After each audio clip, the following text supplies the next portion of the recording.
In the more than 25 years that Pokemon has been with us, it has gone through quite a few changes. But one thing that has always been a core part of the game has been the ideology that each game should be a personalized experience.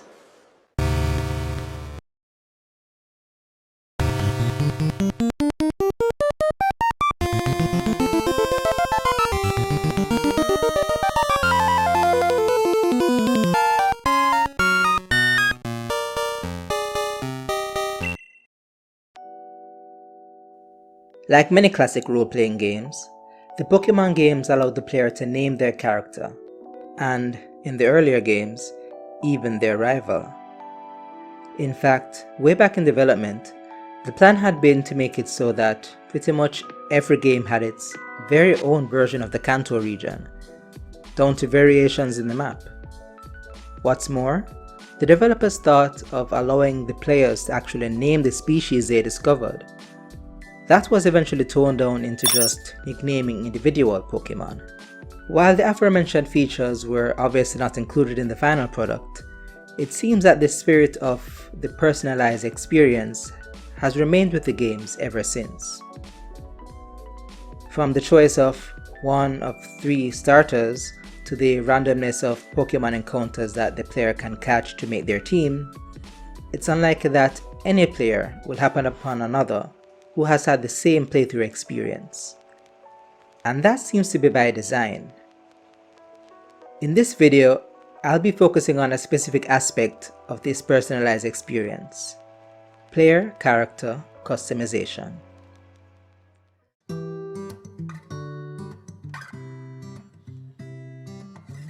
Before we continue, let me say something quick.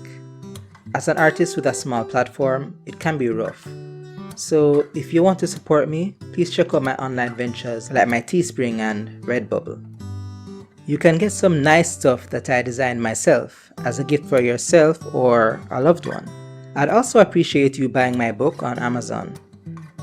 If you're not too fussy about getting anything in return, there's always PayPal or Patreon. Believe me, the way things are now, any little bit helps. Links are in the description. Thanks, and now back to the video.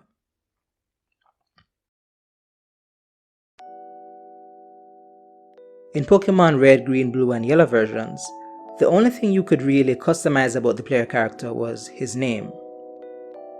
This continued through to Generation 2, but Generation 3 added an extra layer of customization. For the first time, the player could choose whether to play as a boy or a girl. Again, Generations 4 and 5 continued this trend. And then, Pokemon entered its 3D era, and some additional features were added.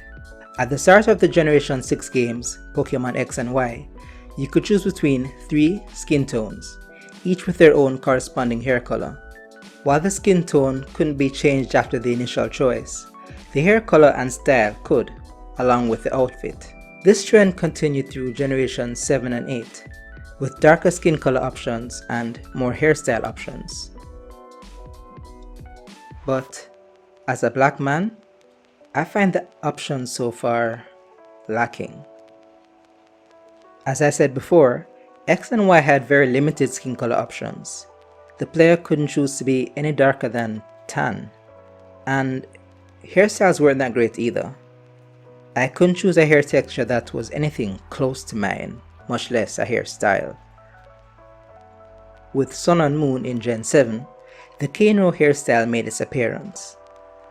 This has continued all the way through to the most recent main series titles, and even Pokemon Legends Arceus. However, there is still a problem. When you start the game, you can choose the skin color, but not the hair texture.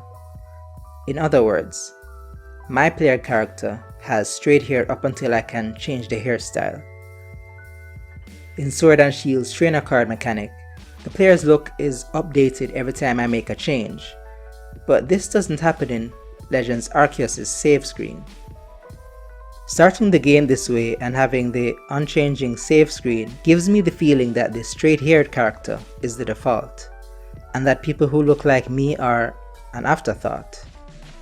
In fact, One of the idle animations of Sword and Shield has my character fiddling with invisible tufts of hair at the front of his head.